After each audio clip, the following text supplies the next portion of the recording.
حکمت کی باتیں سیکھیے، تفسیر قرآن جان کر۔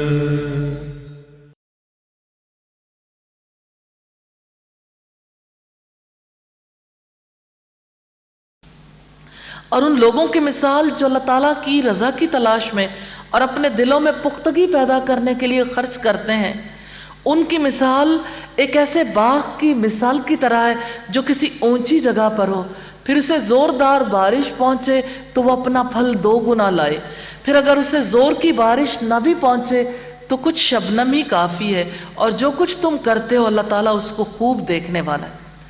رسول اللہ صلی اللہ علیہ وسلم نے سیدنا سعد بن ابی وقاص سے فرمایا تھا، رضائے الہی کے لیے تم جو کچھ بھی خرچ کرو گے اس سے اللہ کے نزدیک تمہارا مقام بلند ہوگا، حتیٰ کہ وہ لقمہ جو اپنی بیوی کے منہ میں ڈالو گے۔ صحیح بخاری کی 2742 نمبر روایت۔ تو انسان جو عمل بھی کرتا ہے اپنی قوت ارادی کے ساتھ اسے مضبوط کرتا ہے، اور جتنا اللہ تعالیٰ چاہتا ہے اس کے دل میں اخلاص پیدا ہوتا ہے، اور پھر اس کا دل ایمان پر اسی طرح سے جمنے لگتا ہے۔ تو صدقہ مومن کو ایمان پر جماتا ہے، ثابت قدمی لاتا ہے، اور جہاں تک اس بات کا تعلق ہے کہ زور کی بارش لائے تو وہ اپنا پھل 2 گنا لائے، اور زور کی بارش نہ پہنچے تب بھی شبنم کافی ہے، یعنی عمدہ زمین کی وجہ سے معمولی بارش ہی کافی ہے۔ باغ پر زور کی بارش کرنے سے مراد خالص نیت کے ساتھ صدقہ کرنا ہے، انتہائی جذبہ خیر، نیک نیتی، یہ ایسی خصوصیات ہیں جس کی وجہ سے دل سیراب ہو جاتے ہیں، نئی زندگی ملتی ہے۔ صدقہ اس طرح سے دل کو پاک کر دیتا ہے۔ اللہ تعالی ہم سب کو بھی اسی طرح سے صدقہ کرنے کی توفیق عطا فرمائے۔ سیدنا عقبہ بن عامر رضی اللہ تعالیٰ عنہ کا بیان ہے کہ میں نے رسول اللہ صلی اللہ علیہ وسلم کو فرماتے ہوئے سنا، جب تک لوگوں کے درمیان فیصلہ نہیں کر دیا جائے گا ہر شخص اپنے صدقے کے سائے تلے رہے گا۔ یہ صحیح ابن حبان کی روایت ہے۔ اور شبنم سے مراد ایسا صدقہ ہے جس کے اندر جذبے کی شدت زیادہ نہ ہو۔ کیا تم میں سے کوئی یہ پسند کرتا ہے کہ اس کے لیے کھجوروں اور انگوروں کا باغ ہو جس کے نیچے سے نہریں بہتی ہوں، اس کے لیے اس میں ہر قسم کے پھل ہوں، اور اس تک بڑھاپا آ پہنچے اور اس کے کمزور بچے ہوں، پھر اس کو ایسا بگولا آ پہنچے جس میں آگ بھی ہو تو وہ جل جائے؟ اسی طرح اللہ تعالیٰ تمہارے لیے آیات کھول کر بیان کرتا ہے تاکہ تم غور و فکر کرو۔ عبید بن عمیر کہتے ہیں کہ ایک دن سیدنا عمر نے نبی صلی اللہ علیہ وسلم کے صحابہ سے دریافت کیا، آپ لوگ جانتے ہو یہ آیت کس سلسلے میں نازل ہوئی ہے؟ کیا تم میں سے کوئی پسند کرتا ہے کہ اس کا ایک باغ ہو؟ سب نے کہا اللہ تعالیٰ زیادہ جاننے والا ہے۔ یہ سن کر حضرت عمر بہت خفا ہو گئے، کہا صاف جواب دیں کہ آپ لوگ اس سلسلے میں کچھ جانتے ہیں یا نہیں؟ ابن عباس نے عرض کیا، امیر المومنین میرے دل میں ایک بات آتی ہے۔ سیدنا عمر نے فرمایا بیٹے کہو، اپنے آپ کو حقیر نہ سمجھو۔ ابن عباس نے عرض کیا کہ اس میں عمل کی مثال بیان کی گئی ہے۔ سیدنا عمر نے پوچھا کیسے عمل کی؟ سیدنا ابن عباس نے عرض کی عمل کی۔ سیدنا عمر نے کہا یہ ایک مالدار شخص کی مثال ہے جو اللہ تعالیٰ کی اطاعت میں نیک کام کرتا رہتا ہے، پھر اللہ تعالیٰ شیطان کو اس پر غالب کر دیتا ہے، وہ گناہوں میں مصروف ہو جاتا ہے اور اس کے اگلے تمام نیک اعمال ضائع ہو جاتے ہیں۔ استغفر اللہ۔ صحیح بخاری کی 4538 نمبر روایت ہے، جس سے ہمیں یہ پتہ چلتا ہے کہ موت کے وقت تک انسان اپنے اعمال سے غافل نہیں رہ سکتا۔ اگر وہ غافل ہوگا شیطان غالب آ جائے گا، شیطان غالب آئے گا تو پچھلے بھی اعمال ضائع کروا دے گا۔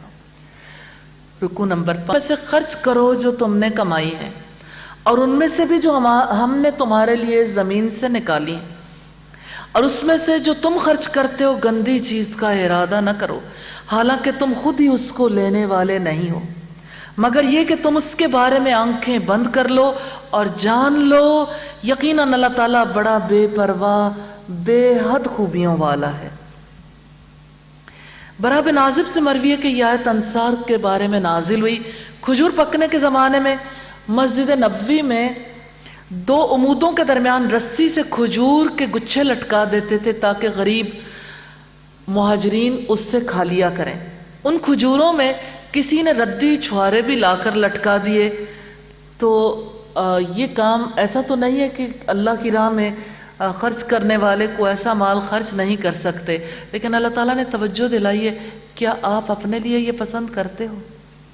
جب تم اپنے لیے پسند نہیں کرتے اور اگر تمہیں ایسی بری چیز کوئی دے دے تو تم زیادہ سے زیادہ اچھا فعل جو کر سکتے ہو وہ یہ کہ تم نظر چرا لو، کہ اس کی طرف توجہ ہی نہ کرو۔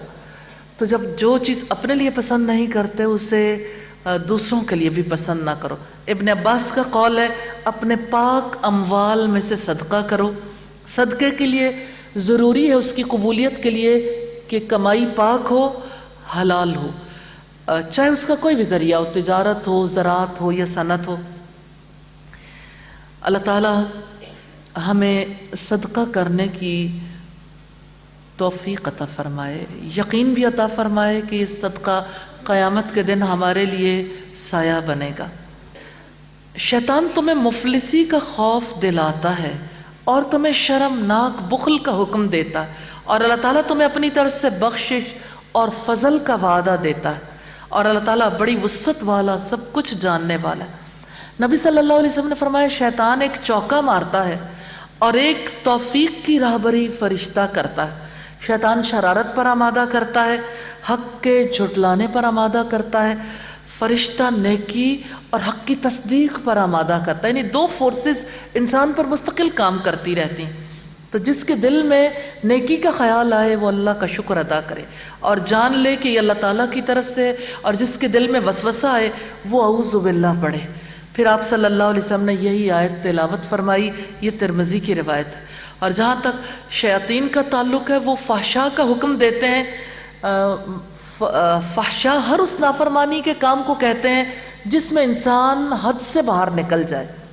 اس لفظ کا زیادہ تر استعمال تو بے حیائی کے کاموں پر ہوتا ہے، لیکن یہ لفظ عام ہے۔ تنگ دستی کے خوف سے بچیوں کو زندہ دفن کرنا بھی اسی زمرے میں آتا ہے۔ پھر دولت حاصل کرنے کے لیے سود کھانا، نمود و نمائش کے کاموں کے لیے خرچ کرنا، اور یہ خوف کہ اللہ کی راہ میں خرچ کیا تو فقیر ہو جائیں گے۔ ادائیگی زکوٰۃ اور صدقات میں بخل بھی فحشاء میں شامل ہے۔ یؤتی الحکمت من یشاء، وہ جس کو چاہتا ہے حکمت عطا کرتا ہے۔ حکمت سے مراد قرآن کی سمجھ ہے، یہ عبداللہ ابن عباس کا قول ہے۔ اور جس کو حکمت عطا کی گئی یقیناً اس کو بہت بھلائی دے دی گئی، اور عقل مندی نصیحت حاصل کرتے ہیں۔ اللہ تعالیٰ کی آیات کا فہم اللہ تعالیٰ کی طرف سے خیر کا ارادہ ہے۔ نبی صلی اللہ علیہ وسلم نے فرمایا اللہ تعالیٰ جس کے لیے خیر کا ارادہ کرتا ہے اسے دین کی سمجھ عطا فرماتا ہے۔ تو یہ سمجھ مل جانا کہ اللہ کی راہ میں خرچ کرنے کا کیا اجر ہے، اور اللہ کی راہ میں خرچ کیا جانے والا مال کتنے بلند درجات تک لے جائے گا، یہ سمجھ مل جانا بہت بڑی بات ہے۔ امام مالک کے نزدیک حکمت تفقہ فی الدین اور اس چیز کو کہتے ہیں جو اللہ تعالیٰ اپنے فضل و کرم سے دلوں میں ڈال دیتا ہے، یعنی نیکی کا خیال، نیکی کی بات۔ رسول اللہ صلی اللہ علیہ وسلم نے فرمایا رأس الحکمت مخافت اللہ، حکمت کی بنیاد اللہ تعالیٰ کا ڈر ہے، اللہ کا خوف، کیونکہ اس خوف کی وجہ سے انسان بالکل سیدھا رہتا۔ اور جو بھی تم خرچ کرو، کوئی خرچ یا جو بھی نظر مانو، کوئی نظر، تو بلا شبہ اللہ تعالیٰ اس کو جانتا ہے، اور ظالموں کا کوئی مددگار نہیں ہے۔ کوئی خرچ سے مراد عام روزمرہ زندگی میں کیا جانے والا خرچ، چاہے وہ کسی اچھے مصرف میں ہو یا برے مصرف میں، یا جو نظر بھی مانو، کوئی نظر وہ چیز ہے جسے عوامی زبان میں منت کہتے ہیں۔ فقہ میں اس کی تعریف یہ کی گئی ہے کہ کسی مراد کے پورا ہونے پر اپنے اوپر کسی چیز کو لازم کر لینا جو واجب نہیں تھی۔ تو نظر نماز اور روزے کی طرح عبادت ہے، اللہ کے سوا کسی اور کے نام کی نظر نہیں مانی جا سکتی۔ جو کسی اور کی نظر مانتا ہے وہ شرک کرتا ہے۔ اگر تم صدقات ظاہر کرو تو کیا ہی اچھا ہے، اور اگر تم اسے چھپاؤ اور انہیں ضرورت مندوں کو دو تو وہ تمہارے لیے بہت زیادہ بہتر ہے، اور وہ اللہ تعالیٰ تمہاری کچھ برائیاں تم سے دور کر دے گا، اور جو بھی تم کرتے ہو اللہ تعالیٰ اس سے پوری طرح باخبر ہے۔ جو صدقہ فرض ہو اسے اعلانیہ دینا افضل ہے۔ سیدہ ام سلمہ بیان کرتے ہیں رسول اللہ نے فرمایا خفیہ صدقہ کرنا باری تعالیٰ کے غضب کو بجھا دیتا ہے، اور افضل صدقہ وہ ہے جو پوشیدگی سے کسی حاجت مند کو دیا جائے اور مال کی قلت کے باوجود اللہ کی راہ میں خرچ کیا جائے۔ حضرت ابو ہریرہ نے نبی صلی اللہ علیہ وسلم سے روایت کیا کہ ایک شخص نے صدقہ کیا، اس طرح چھپایا کہ بائیں ہاتھ کو خبر بھی نہ ہوئی کہ وہ دائیں ہاتھ نے کیا خرچ کیا ہے۔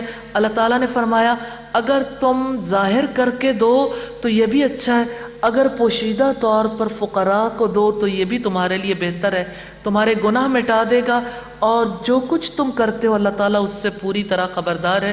یہ صحیح بخاری کی روایت ہے۔ ان کو ہدایت دینا آپ کا ذمہ نہیں ہے، وَلَكِنَّ اللَّهَ يَهْدِي مَن يَشَاءُ، لیکن اللہ تعالیٰ جسے چاہتا ہے ہدایت دیتا ہے، اور خیر میں سے جو کچھ بھی تم خرچ کرو گے تمہارے لیے ہے، اور تم اللہ کی رضا کی طلب میں خرچ کرتے ہو، اور خیر میں سے جو کچھ تم خرچ کرو گے اس کا پورا پورا بدلہ تمہیں دیا جائے گا، اور تم پر ظلم نہیں کیا جائے گا۔ ابن ابی حاتم کی روایت ہے کہ ابن عباس نے روایت کیا نبی صلی اللہ علیہ وسلم یہ حکم فرماتے تھے صرف اہل اسلام پر صدقہ کیا جائے، یہاں تک کہ یہ آیت نازل ہوئی کہ لوگوں کو ہدایت دینے کی ذمہ داری تمہاری نہیں ہے۔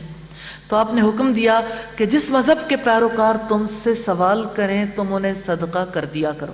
یہ سوال عمومی طور پر لوگ پوچھتے ہیں کہ کیا نان مسلمز کو صدقہ کیا جا سکتا ہے؟ آپ صلی اللہ علیہ وسلم نے اس کی اجازت دی ہے۔ حکمت کی باتیں سیکھیے، تفسیر قرآن جان کر، حکمت کی باتیں سیکھیے، تفسیر قرآن جان کر۔ صدقات ان فقراء کے لیے جو اللہ تعالیٰ کے راستے میں روکے گئے ہوں اور وہ زمین میں سفر کرنے کی استطاعت نہیں رکھتے۔ ناواقف آدمی سوال سے بچنے کے لیے انہیں مالدار سمجھ بیٹھتا ہے، آپ انہیں ان کے چہرے سے ہی پہچان جائیں گے، وہ لوگوں سے لپٹ کر نہیں مانگتے، اور جو خیر میں سے تم خرچ کرو گے یقیناً اللہ تعالیٰ اس کو خوب جاننے والا ہے۔ اللہ تعالیٰ نے مال والوں کو حکم دیا ہے کہ وہ اپنا مال ان فقیروں محتاجوں پر خرچ کریں جنہوں نے اللہ کی راہ میں جہاد کرنے کے لیے یا دن رات اللہ کی عبادت اور حصول علم کے لیے اپنی زندگی وقف کر رکھی ہے۔ ابن عباس کہتے ہیں یہاں اس سے مراد اصحاب صفہ ہیں۔ کل بھی حصول علم کے لیے جو لوگ آتے تھے اپنے کاروبار سے اپنی تجارت سے کٹ آف ہو جاتے تھے، کیونکہ علم کے حصول کی وجہ سے انہیں اتنا موقع نہیں ملتا تھا، تو ان کے لیے اللہ رب العزت نے توجہ دلائی ہے۔ آج بھی جو لوگ علم کی خاطر اپنا گھر بار چھوڑ کر اپنی مصروفیات ترک کر کے بیٹھ جاتے ہیں، ان کے لیے خرچ کرنا اللہ تعالیٰ کا حکم ہے۔ اللہ تعالیٰ ہمیں اس کی سمجھ عطا فرمائے، کیونکہ دین کے لیے، دین کی تعلیم کے لیے جو خرچ کیا جاتا ہے وہ بہت زیادہ اجر کا باعث ہوتا ہے، صدقہ جاریہ کے کاموں میں سے۔ رکوع نمبر 6 کا ابتدائی حصہ۔ جو لوگ اپنے مال رات دن کھلے چھپے خرچ کرتے ہیں ان کے لیے ان کا اجر ان کے رب کے پاس ہے، ان پر نہ کوئی خوف ہوگا نہ وہ غمزدہ ہوں گے۔ جو لوگ کھلے چھپے یعنی اعلانیہ فرض صدقہ زکوٰۃ دیتے ہیں اور عمومی صدقہ جو ہے وہ چھپا کر کرتے ہیں، رات دن یعنی تھوڑا یا زیادہ جتنا اللہ تعالیٰ توفیق دے وہ صدقہ کرتے ہیں، ان کے اندر اچھے اخلاق نشو و نما پاتے ہیں، اور اللہ کے ہاں ایسے ہی انسان مقبول ہیں جو صدقے کو مستقل عادت بناتے ہیں۔ اسی کی وجہ سے حرص اور بخل جیسی بیماریاں دور ہو جاتی ہیں۔ سیدنا ابو ہریرہ راوی رسول اللہ نے ارشاد فرمایا جو شخص اللہ تعالیٰ پر ایمان رکھے، بڑی اہم حدیث ہے، اور اس کے وعدے کو سچا سمجھتے ہوئے کوئی گھوڑا راہ خدا میں کام آنے کے لیے پرورش کرتا ہے تو گھوڑے کا کھانا پینا، لید، پیشاب سب کچھ قیامت کے دن اس کی میزان میں رکھا جائے گا اور نیکیوں کی تول میں آئے گا۔ یہ صحیح بخاری کی روایت ہے۔ بہت بڑی بات ہے اللہ کی راہ میں جو کسی جانور کو پالتا ہے۔ آج جانوروں پر سواری نہیں کی جاتی، لیکن اللہ کی راہ میں اللہ کے کام کرنے کے لیے جو اپنی گاڑیاں وقف کرتے ہیں اس کا پیٹرول یا اس کا فیول جو ہے وہ اس کے لیے مال لگاتے ہیں، یا اس کی ٹیوننگ یا اس کی مینٹیننس پر اپنا سرمایہ لگاتے ہیں تاکہ اللہ کے دین کے کاموں میں رکاوٹ نہ آئے، تو ان میں سے ہر ایک چیز اعمال نامے میں تولی جائے گی انشاءاللہ تعالی۔ الذین یأکلون الربا لا یقومون الا کما یقوم الذی یتخبطہ الشیطان من المس ذالک بانہم قالوا انما البیع مثل الربا۔ جو لوگ سود کھاتے ہیں وہ کھڑے نہیں ہوں گے مگر جیسے وہ شخص کھڑا ہوتا ہے جسے شیطان نے چھو کر دیوانہ بنا دیا۔ یہ اس وجہ سے کہ انہوں نے کہا کہ تجارت بھی سود کی طرح ہے، حالانکہ اللہ تعالیٰ نے تجارت کو حلال کیا ہے اور سود کو حرام کیا ہے۔ چنانچہ جس کے پاس اس کے رب کی طرف سے کوئی نصیحت آ جائے سو وہ باز آ جائے، تو جو پہلے گزر چکا وہ اس کے لیے ہے اور اس کا معاملہ اللہ تعالیٰ کے حوالے، اور جو دوبارہ سود کھائے تو وہی آگ والے ہیں، وہ اس میں ہمیشہ رہنے والے ہیں۔ ربا کہتے ہیں اضافے کو، زیادتی کو۔ اہل عرب اس لفظ کو اس زائد رقم کے لیے استعمال کرتے تھے جو ایک قرض خواہ اپنے قرض دار سے ایک طے شدہ شرح کے مطابق اصل کے علاوہ وصول کرتا تھا۔ ام المؤمنین سیدہ عائشہ نے بیان کیا کہ جب سود کے سلسلے میں سورہ البقرہ کی آخری آیتیں نازل ہوئیں تو رسول اللہ نے انہیں پڑھ کر لوگوں کو سنایا۔ اس کے بعد سود اور شراب کی تجارت حرام قرار پائی۔ صحیح بخاری کی 4540 نمبر روایت۔ نبی صلی اللہ علیہ وسلم نے فرمایا 7 ہلاک کر دینے والے گناہوں سے بچو، ان میں سے ایک سود کھانا بھی ہے۔ سیدہ سمرہ بن جندب سے روایت ہے، رسول اللہ صلی اللہ علیہ وسلم نے خواب والی طویل حدیث میں بیان فرمایا، پھر ہم ایک نہر پر آئے، یہ معراج کا واقعہ ہے، وہ خون کی طرح سرخ تھی، اس نہر میں ایک آدمی تیر رہا تھا، نہر کے کنارے پر بھی ایک آدمی تھا جس نے اپنے پاس بہت سے پتھر جمع کر رکھے تھے۔ یہ تیرنے والا شخص تیرتا رہتا تھا، جب اس شخص کے پاس آتا جس نے اپنے پاس پتھر جمع کر رکھے تھے تو وہ اس کے منہ کو کھولتا، اس میں ایک پتھر داخل کر دیتا، پھر اس کی تعبیر میں آپ نے فرمایا اس سے مراد سود کھانے والا ہے۔ یہ صحیح بخاری کی روایت ہے 7047 نمبر پر۔ سیدنا ابو ہریرہ رضی اللہ تعالیٰ عنہ بیان کرتے ہیں رسول اللہ صلی اللہ علیہ وسلم نے فرمایا سود کے 70 درجے ہیں، ان میں سے کم درجے کا گناہ اس قدر ہے جیسے کوئی اپنی ماں سے زنا کرے، استغفر اللہ۔ ابن ماجہ کی 2274 نمبر روایت۔ سود کا لین دین کبیرہ گناہ ہے، اسی لیے سود لینے والے، دینے والے، سود لکھنے والے، سودی کاروبار کرنے والے پر لعنت کی گئی۔ جابر رضی اللہ تعالیٰ عنہ بیان کرتے ہیں رسول اللہ نے فرمایا سود کھانے والے، سود دینے والے، سود تحریر کرنے والے اور سودی لین دین کے گواہوں پر لعنت کی ہے۔ آپ نے فرمایا گناہ میں سب برابر۔ صحیح مسلم کی 4093 نمبر روایت ہے۔ سود خور آخرت میں اس کی طرح اٹھے گا جیسے کوئی ایسا شخص ہو جسے شیطان نے چھو کر باولا کر دیا۔ سیدنا ابن عباس کہتے ہیں کہ آخرت میں سود خور مجنون دیوانے کی طرح اٹھے گا۔ یہ صحیح بخاری کی کتاب التفسیر کی روایت ہے۔ یمحق اللہ الربا ویربی الصدقات، اللہ تعالیٰ سود کو مٹاتا ہے اور صدقات کو بڑھاتا ہے، اور اللہ تعالیٰ کسی ناشکر گناہگار کو پسند نہیں کرتا۔ اللہ تعالیٰ سود کو مٹاتا ہے یعنی دور کر دیتا ہے، یعنی اس کی برکت لے جاتا ہے، جس مال میں سود شامل ہو اس مال کو ہلاک کر دیتا ہے۔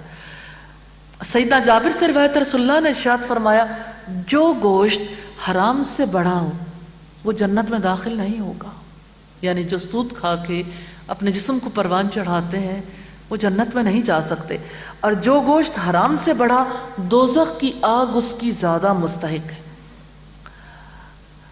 یقیناً جو لوگ ایمان لائے، انہوں نے نیک عمل کیے، نماز قائم کی، زکوٰۃ ادا کی، ان کے لیے ان کا اجر ان کے رب کے پاس ہے، ان پر نہ کوئی خوف ہوگا نہ وہ غمگین ہوں گے، یعنی قیامت کے دن کی گھبراہٹیں ان سے دور کر دی جائیں گی اور وہ اپنے ماضی پر غم نہیں کریں گے۔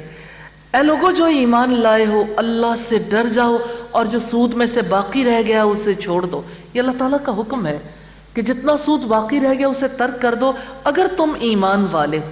مولانا عبد الماجد دریابادی اپنی تفسیر میں لکھتے ہیں کہ ایمان کا تقاضا سارے احکامات قرآن پر عمل کرنا ہے، اور تحقیق کرنے والوں نے اس ٹکڑے سے یہ استدلال کیا ہے کہ شریعت کے کسی ایک جز کا انکار کرنا ساری شریعت کا انکار کرنا۔ تو جو سود میں سے باقی رہ گیا اسے چھوڑ دو اگر تم ایمان والے ہو۔ سیدنا عمر جیسے جلیل القدر صحابی سے یہ منقول ہے کہ سود کو بھی چھوڑ دو اور اس کے مشابہ چیزوں کو بھی چھوڑ دو۔ آپ صلی اللہ علیہ وسلم نے فرمایا لوگوں پر ایک زمانہ آئے گا جب ہر کوئی سود کھانے والا ہوگا، سود نہ کھائے گا تو بھی اس کا غبار اس تک پہنچے گا، اور دوسری روایت کے مطابق یہ کہ اس کا بخار اس تک پہنچے گا۔ پھر اگر تم نے ایسا نہ کیا تو اللہ تعالیٰ اور اس کے رسول کی طرف سے بڑی جنگ کا اعلان سن لو۔ اگر تم توبہ کرو تو تمہارے لیے تمہارے اصل مال ہے، نہ تم ظلم کرو نہ تم پر ظلم کیا جائے گا۔ اسلامی حکومت کا یہ فرض ہے کہ سودی اقتصادیات کو جاری رکھنے والوں کے ساتھ جنگ کرے۔ نبی صلی اللہ علیہ وسلم نے حاکم مکہ کو حکم دیا کہ وہ مکہ کے آل مغیرہ کے ساتھ جنگ کریں، کیونکہ وہ ان آیات کے نزول کے بعد بھی سودی کاروبار سے باز نہیں آئے تھے۔ کتنی بڑی بات ہے، اللہ اور اس کے رسول کے ساتھ جنگ کے لیے تیار ہو جاؤ۔ تو یہ اللہ تعالیٰ کی طرف سے اعلان جنگ ہے سود کھانے والوں کے لیے، سود لکھنے والوں کے لیے، سود دینے والوں کے لیے، سود پر گواہی دینے والوں کے لیے۔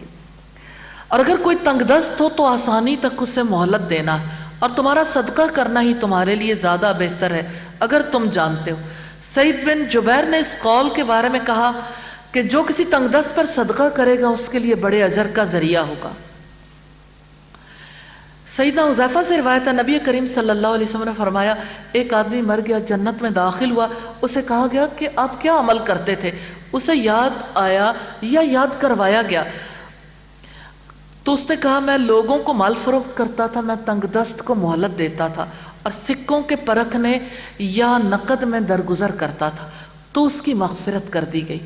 سیدنا ابو مسعود نے فرمایا میں نے بھی یہ رسول اللہ صلی اللہ علیہ وسلم سے سنا ہے۔ صحیح مسلم کی 3995 نمبر روایت ہے۔ اور اس دن سے ڈرو، وَاتَّقُوا يَوْمًا تُرْجَعُونَ فِيهِ إِلَى اللَّهِ ثُمَّ تُوَفَّى كُلُّ نَفْسٍ مَا كَسَبَتْ وَهُمْ لَا يُظْلَمُونَ۔ اور اس دن سے ڈرو جس میں تمہیں اللہ تعالیٰ کی طرف لوٹایا جائے گا، پھر ہر نفس کو پورا پورا بدلہ دیا جائے گا جو اس نے کمایا، اور ان پر ظلم نہیں کیا جائے گا۔ ابن عباس نے کہا یہ قرآن مجید کی آخری آیت جس کے ساتھ جبریل علیہ السلام نازل ہوئے، پھر آپ نے اسے البقرہ میں 281 والی آیت میں رکھوایا۔ بخاری کی 4544 نمبر روایت۔ نبی صلی اللہ علیہ وسلم کے بارے میں کہا جاتا ہے کہ اس آیت کے بعد 21 دن زندہ رہے، یہ بھی کہا جاتا ہے کہ 18 دن زندہ رہے۔ یہ روایت دلائل النبوہ کی ہے۔ رکوع نمبر 7 ہے، اے لوگو جو ایمان لائے ہو، جب تم کسی مقررہ مدت تک باہم قرض کا لین دین کرو تو اسے لکھ لیا کرو، اور لکھنے والے پر لازم ہے کہ تمہارے درمیان انصاف کے ساتھ لکھے، اور کسی لکھنے والے کو لکھنے سے انکار بھی نہیں کرنا چاہیے، جیسا کہ اللہ تعالیٰ نے اسے لکھنا سکھایا۔ بس لازم ہے کہ وہ لکھے، اور لازم ہے کہ وہ شخص لکھوائے جس کے ذمے حق ہے یعنی قرض ہے، اور وہ اللہ تعالیٰ سے ڈر جائے جو اس کا رب ہے، اور اس میں سے کچھ کم نہ کرے۔ پھر جس شخص کے ذمے حق ہو، اگر وہ ناسمجھ یا کمزور ہو یا خود لکھوانے کی استطاعت نہ رکھتا ہو تو اس کے مختار پر لازم ہے کہ انصاف کے ساتھ لکھوائے، اور اپنے مردوں میں سے 2 آدمیوں کو گواہ بنا لو۔ پھر اگر 2 مرد نہ ہو تو 1 مرد اور 2 عورتیں ان لوگوں میں سے جنہیں تم گواہوں میں سے پسند کرتے ہو، تاکہ ان دونوں عورتوں میں سے ایک بھول جائے تو ان میں سے ایک کو دوسری یاد کرا دے، اور گواہ انکار نہ کریں جب بھی انہیں گواہی کے لیے بلایا جائے، اور تم اس سے نہ اکتاؤ کہ تم اسے لکھو، معاملہ چھوٹا ہو یا بڑا، اس کی مقررہ مدت تک۔ یہ کام اللہ تعالیٰ کے نزدیک زیادہ انصاف والا ہے، اور گواہی کو زیادہ قائم رکھنے والا ہے، اور زیادہ قریب ہے کہ تم شک میں نہ پڑو، مگر یہ کہ تجارت نقد ہو، جس کا لین دین کرتے ہو تم پر کوئی گناہ نہ ہوگا کہ تم اس کو نہ لکھو، اور جب تم آپس میں سودا کرو تو گواہ بنا لیا کرو، اور کسی کاتب اور کسی گواہ کو نقصان نہ پہنچایا جائے، اور اگر تم ایسا کرو گے تو یقیناً وہ تمہاری بڑی نافرمانی ہوگی، اور اللہ سے ڈر جاؤ اور اللہ تعالیٰ تمہیں تعلیم دیتا ہے اور اللہ تعالیٰ ہر چیز کو خوب جاننے والا ہے۔ سعید بن مسیب رحمہ اللہ کہتے ہیں مجھے یہ آیت پہنچی کہ قرآن مجید کی سب سے بڑی آیت آیت الدین یعنی قرض والی آیت ہے۔ ابن عباس کہتے ہیں کہ میعاد مقرر کر کے قرض کے لین دین کی اجازت اس آیت سے بخوبی ثابت ہوتی ہے، اور قرض کے معاملے میں ڈاکومنٹیشن کا حکم ہے۔ ڈاکومنٹس کیسے تیار کروائے جائیں، کیسے گواہیاں ہوں گی، لکھوائے گا کون، اور کس طرح سے اس پر گواہیاں کی جائیں گی، اور یہ بھی کہ اگر 2 مرد نہ ملیں تو 1 مرد اور 2 عورتوں کی گواہی، اور یہ اس وجہ سے کہ مالی معاملات خواتین کے معاملات نہیں ہیں، اگرچہ خواتین کو اس کی اجازت ہے اگر وہ اپنے لیے بزنس کرنا چاہیں یا باقی امور، لیکن عام طور پر خواتین کے معاملات چونکہ مالی نہیں ہوتے، اور اللہ رب العزت نے اس کے لیے خواتین کو تکلیف بھی نہیں دی، اس وجہ سے مالی معاملات میں عورت کی گواہی جو ہے وہ آدھی تسلیم کی گئی۔ اللہ رب العزت نے 2 عورتوں کی گواہی کو 1 مرد کی گواہی کے برابر قرار دیا، لیکن کچھ معاملات ایسے بھی ہیں جن میں اکیلی عورت کی گواہی قبول کی جاتی ہے اور مرد کی یعنی آدھی گواہی بھی قبول نہیں کی جاتی، جیسے عورتوں کے معاملات ہیں، حیض کے بارے میں یا بچوں کی پیدائش کے معاملے میں، یہ ان معاملات میں اکیلی عورت کی گواہی کافی۔ کچھ معاملات ایسے ہیں جہاں عورت کو تکلیف نہیں دی جاتی، جیسے زنا یا قتل کے مقدمات وغیرہ۔ حکمت کی باتیں سیکھیے، تفسیر قرآن جان کر، حکمت کی باتیں سیکھیے، تفسیر قرآن جان کر۔ اور اگر تم سفر میں اور کوئی لکھنے والا نہ پاؤ تو قبضے میں دیا گیا رہن لازم ہے، پھر اگر تم میں سے کوئی کسی پر اعتبار کرے تو جس پر اعتماد کیا گیا اس پر لازم ہے کہ وہ اس کی امانت ادا کرے، اور اللہ تعالیٰ سے ڈرے جو اس کا رب ہے، اور گواہی کو نہ چھپاؤ، اور جو اس کو چھپائے گا تو یقیناً اس کا دل گناہ گار ہے، اور جو کچھ تم کرتے ہو اللہ تعالیٰ اس کو خوب جاننے والا ہے۔ سفر میں جب کوئی گواہ نہ ملے تو گارنٹی یعنی جو چیز بھی رہن رکھی جائے وہ اس کی متبادل ہو جائے گی۔ نبی صلی اللہ علیہ وسلم نے بھی ایک یہودی کے پاس اپنی زرہ گروی رکھی تھی، یہ صحیح بخاری کی روایت ہے۔ صحیح گواہی دینے کی بڑی فضیلت ہے۔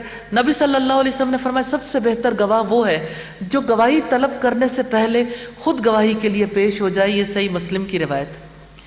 رکوع نمبر 8 سورہ البقرہ کا آخری رکوع ہے، آئیے پہلی آیت کی تلاوت سن۔ جو کچھ آسمانوں میں ہے اور جو کچھ زمین میں ہے سب اللہ تعالیٰ کا ہے، اور جو تمہارے دلوں میں ہے اگر تم ظاہر کرو یا اسے چھپاؤ اللہ تعالیٰ تم سے اس کا حساب لے گا، پھر وہ جس کو چاہے گا بخش دے گا اور جس کو چاہے گا عذاب دے گا، اور اللہ تعالیٰ ہر چیز پر پوری قدرت رکھنے والا ہے۔ سیدنا ابو ہریرہ نے بیان کیا کہ رسول اللہ نے فرمایا، اللہ تعالیٰ فرماتا ہے جب میرا بندہ کسی برائی کا ارادہ کرے تو اسے نہ لکھو، اگر اس برائی کو وہ میرے خوف کی وجہ سے چھوڑ دے تو اس کے حق میں ایک نیکی لکھو، اور اگر کوئی بندہ نیکی کرنا چاہے تو اس کے لیے ارادے پر ہی ایک نیکی لکھو، اگر وہ اس جیسی نیکی کر لے تو 10 نیکیوں کا اجر لکھو۔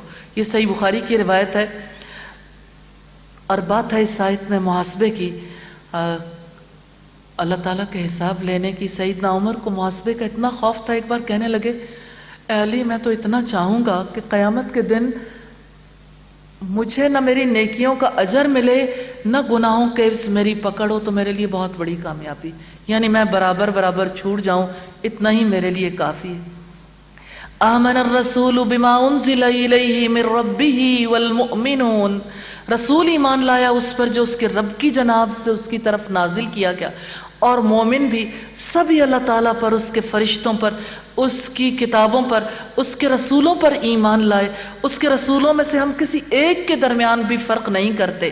انہوں نے کہا ہم نے سنا اور ہم نے اطاعت کی، ہم تیری بخشش طلب کرتے ہیں، اے ہمارے رب تیری ہی جانب لوٹ کر جانا ہے۔ سورہ البقرہ کی آخری 2 آیات ہیں، سیدنا عبداللہ فرماتے ہیں کہ جب رسول اللہ صلی اللہ علیہ وسلم کو معراج کی سیر کروائی گئی تو آپ کو سدرۃ المنتہا تک لے جایا گیا، جو کہ چھٹے آسمان میں واقع ہے۔ زمین سے اوپر چڑھنے والی چیز، اس کے اوپر سے نیچے آنے والی چیز یہیں آ کر رک جاتی ہے، پھر اسے لے جایا جاتا ہے۔ اللہ تعالیٰ نے فرمایا اذ یغشی السدرۃ ما یغشی، کہ ڈھانک لیتی ہے، اذ یغشی السدرۃ ما یغشی، ڈھانک لیتی ہے، وہ چیزوں کو ڈھانک لیتی ہے۔ حضرت عبداللہ نے فرمایا یعنی سونے کے پتنگے۔ راوی نے کہا رسول اللہ کو اس موقع پر 3 چیزیں عطا کی گئیں، 5 نمازیں، سورہ البقرہ کی آخری آیتیں، اور آپ کی امت میں سے ہر ایک ایسے آدمی کی بخشش جو اللہ کے ساتھ کسی کو شریک نہ کرے اور کبیرہ گناہوں سے بچا رہے۔ صحیح مسلم کی روایت ہے۔ اللہ تعالیٰ کسی نفس کو تکلیف نہیں دیتا مگر اس کی وسعت کے مطابق، اس کے لیے جو اس نے نیکی کمائی اور اسی پر ہے جو اس نے برائی کمائی۔ اے ہمارے رب اگر ہم بھول جائیں، ربنا لا تؤاخذنا ان نسینا او اخطأنا، اے ہمارے رب اگر ہم بھول جائیں یا غلطی کر بیٹھیں تو ہمارا مواخذہ نہ کرنا۔ ربنا ولا تحمل علینا اسرا کما حملته علی الذین من قبلنا، اے ہمارے رب ہم پر ویسا بوجھ نہ ڈالنا جیسا تو نے ان لوگوں پر ڈالا تھا جو ہم سے پہلے تھے۔ ربنا ولا تحملنا ما لا طاقت لنا به، اے ہمارے رب تو ہم سے نہ اٹھوا جس کی ہم میں طاقت ہی نہیں۔ واعف عنا، ہم سے درگزر فرما، واغفر لنا، ہمیں بخش دے، وارحمنا، ہم پر رحم فرما، انت مولانا، تو ہمارا مولا ہے، فانصرنا علی القوم الکافرین، چنانچہ کافر لوگوں کے مقابلے میں ہماری مدد فرما۔ سیدنا علی فرماتے ہیں میں نہیں جانتا کہ اسلام کے جاننے والوں میں سے کوئی شخص آیت الکرسی اور سورہ البقرہ کی آیتیں پڑھے بغیر سو جائے، یہ وہ خزانہ ہے جو تمہارے نبی عرش کے خزانے کے نیچے سے دیے گئے ہیں۔ ابن مردوہ میں ہے کہ ہمیں لوگوں پر 3 فضیلتیں دی گئی ہیں۔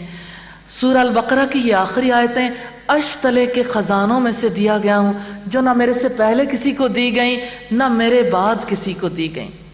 الحمدللہ اللہ تعالیٰ کی رحمت سے سورہ البقرہ کا اختتام ہوا۔ اللہ تعالیٰ سے دعا ہے ہم سے جو خطا ہوئی اسے درگزر فرمائے، اور اللہ تعالیٰ اس کے پڑھنے کو قبول فرما لیں، ہمارے سینوں کو اس کے علم کے لیے کھول دیں اور اس پر عمل کرنے کی ہمیں توفیق عطا فرمائیں۔ اللہ کے پاک نام سے سورہ آل عمران کا آغاز کرتے ہیں۔ اس سورت میں ایک جگہ آل عمران کا ذکر کیا گیا، اسی کو سورت کا نام دیا گیا۔ اس سورت کی 200 آیات ہیں، 20 رکوعات پر مشتمل یہ مدنی سورت ہے۔ سورہ آل عمران کی فضیلت کے بارے میں ابو امامہ باہلی فرماتے ہیں میں نے رسول اللہ کو یہ فرماتے ہوئے سنا، آپ فرماتے ہیں قرآن مجید پڑھا کرو کیونکہ یہ قیامت کے دن اپنے پڑھنے والوں کے لیے سفارشی بن کر آئے گا، اور 2 روشن صورتوں کو پڑھا کرو، سورہ البقرہ اور سورہ آل عمران، کیونکہ یہ قیامت کے دن اس طرح آئیں گی جیسے کہ 2 بادل ہوں یا 2 سائبان ہوں یا 2 اڑتے ہوئے پرندوں کی قطاریں ہوں۔ سبحان اللہ، کیسی مثال ہے، اپنے پڑھنے والوں کے بارے میں یہ صورتیں جھگڑا کریں گی۔ سورہ البقرہ پڑھا کرو کیونکہ اس کا پڑھنا باعث برکت ہے اور اس کا چھوڑنا باعث حسرت ہے، اور جادوگر اس کو حاصل کرنے کی قدرت نہیں رکھتے۔ یہ صحیح مسلم کی روایت ہے۔ سورہ آل عمران کا پہلا رکوع پارے کا 9واں رکوع ہے۔ الف لام میم، اللہ تعالیٰ وہ ہے جس کے سوا کوئی معبود نہیں، حق اسی کا ہے کہ مخلوق اس کی عبادت کرے، وہ ہمیشہ سے زندہ ہے، ہر چیز کو قائم رکھنے والا ہے، وہی الوہیت اور عبودیت کا حقدار ہے۔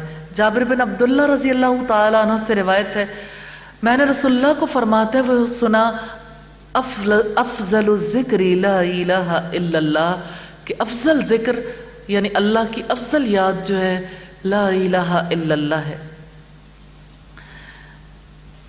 اللہ تعالیٰ کی 2 صفات جو اس آیت میں بیان کی گئیں، اس کے بارے میں شیخ عبد الرحمن سعدی لکھتے ہیں کہ بلا شبہ سب صفات افعال القیوم میں داخل ہیں۔ اللہ تعالیٰ اپنی ذات سے خود بخود قائم ہے، اپنی تمام مخلوقات سے بے نیاز ہیں، ساری موجودات کو قائم رکھنے والے ہیں، انہیں وجود میں لائے، انہیں قائم رکھا، انہیں اپنے وجود کی بقا کے لیے جو کچھ درکار ہے سب کچھ مہیا کیا۔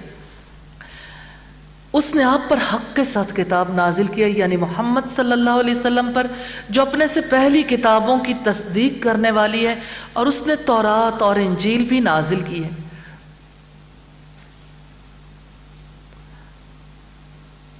اس سے پہلے لوگوں کے لیے ہدایت تھی، اور اسی نے حق اور باطل میں فرق کرنے والا قرآن اتارا ہے۔ یقیناً جن لوگوں نے اللہ تعالیٰ کی آیات کا کفر کیا ان کے لیے زبردست عذاب ہے، اور اللہ تعالیٰ سب پر غالب بدلہ لینے والا ہے۔ قرآن حکیم تمام آسمانی کتابوں کی اصل ہدایات اور بدلی گئی باتوں کے درمیان فرق کرتا ہے۔ قرآن حکیم واضح کرتا ہے اصل کیا ہے اور تبدیلی کیا ہے۔ بلا شبہ اللہ تعالیٰ وہ ہے جس سے کچھ بھی چھپا نہیں رہتا، نہ زمین میں نہ آسمانوں میں۔ اللہ تعالیٰ نے شعور دلایا ہے کہ وہ غالب ہے، کوئی چیز اس کے علم سے باہر نہیں ہے، کوئی اس سے چھپ نہیں سکتا، کوئی اس سے بچ نہیں سکتا، اس لیے اس کی آیات کا انکار کرنے سے باز آ جاؤ۔ وہی ہے جو رحموں میں جیسے چاہتا ہے تمہاری صورتیں بنا دیتا ہے، اس کے سوا کوئی معبود نہیں، وہ سب پر غالب کمال حکمت والا ہے۔ اس سے یہ ثابت کرنا مقصود ہے کہ اللہ تعالیٰ کے سوا کوئی شریک اس کا نہیں ہو سکتا۔ اور پھر یہ ابتدائی 80 آیات اس وقت نازل ہوئی تھیں جب رسول اللہ صلی اللہ علیہ وسلم کے پاس وفد نجران آیا تھا۔ تو جیسے سورہ البقرہ میں یہودیوں کے ساتھ مباحثہ مناظرہ کیا گیا، اسی طرح سے سورہ آل عمران میں عیسائیوں کے غلط عقائد کی تردید ہمیں ملتی ہے۔ تو اللہ رب العزت نے رحموں میں تخلیق کی بات اس وجہ سے کی ہے کہ حضرت عیسیٰ علیہ السلام کو عیسائی الہ معبود مانتے تھے، تو جو ماں کے پیٹ سے جنم لے وہ معبود کیسے ہو سکتا ہے؟ جس کی صورت گری اس ایک الہ نے کی ہو، اللہ نے کی ہو، وہ کیسے معبود ہو سکتا ہے؟ تو اللہ تعالیٰ نے تخلیق کے سلسلے کو خود قائم کیا ہے۔ وہی ہے جس نے آپ پر کتاب اتاری جس میں بعض محکم آیات ہیں، وہی کتاب کی اصل ہیں، اور کچھ دوسری کئی معنوں میں ملتی جلتی ہیں۔ پھر جن کے دلوں میں کجی ہے وہ اس میں سے ان آیات کے پیچھے لگ جاتے ہیں جو کئی معنوں میں ملتی جلتی ہیں، فتنے کی تلاش کے لیے اور اس کی اصل مراد کی تلاش کے لیے، حالانکہ ان کی اصل مراد کو اللہ تعالیٰ کے سوا کوئی نہیں جانتا۔ اور علم میں پختگی رکھنے والے لوگ کہتے ہیں ہم اس پر ایمان لائے، سبھی ہمارے رب کی طرف سے ہیں، اور نصیحت نہیں قبول کرتے مگر جو عقل مند ہے۔ قرآن مجید کی آیات ساری کی ساری محکم ہیں۔ جو آیات متشابہ ہیں وہ ایسی آیات ہیں جن کے بارے میں انسان کی عقل ساتھ نہیں دیتی، اور عمومی طور پر وہ لوگ جن کے دل کجی کی تلاش میں رہتے ہیں، کوئی ٹیڑھ پن تلاش کرنا چاہتے ہیں، وہ ایسی آیات کو بنیاد بناتے ہیں اور محکم آیات کو، پختہ آیات کو ان کے پیچھے لاتے ہیں۔ حالانکہ اصول یہ ہے کہ ایسی آیات جن کے معنی ہماری عقل سے ماورا ہیں، یہ اس کی دسترس میں نہیں آتے، ایسی آیات کو محکم آیات کی روشنی میں پڑھا جائے۔ یہی فرق ہے دل کی اور عقل کی کجی والوں اور پختہ علم رکھنے والوں میں، کہ پختہ علم رکھنے والے محکم آیات کو بنیاد بناتے ہیں۔ تو اللہ رب العزت نے یہاں واضح کیا ہے کہ جو علم میں پختگی رکھنے والے لوگ ہیں وہ کہتے ہیں کہ ہم اس پر ایمان لائے، سبھی ہمارے رب کی طرف سے۔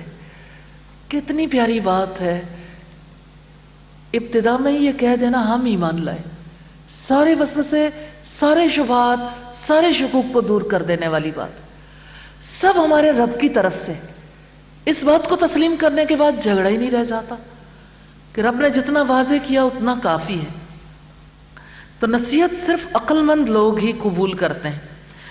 ہاں، جہاں تک پختہ علم رکھنے والوں کی بات ہے، والراسخون فی العلم، وہ لوگ ہیں جو متواضع ہوں، جو عاجزی کرنے والے ہوں، رب کی رضا پر راضی ہوں، اپنے سے بڑوں سے مروب نہ ہوں، اپنے سے چھوٹوں کو حقیر سمجھنے والے نہ ہوں۔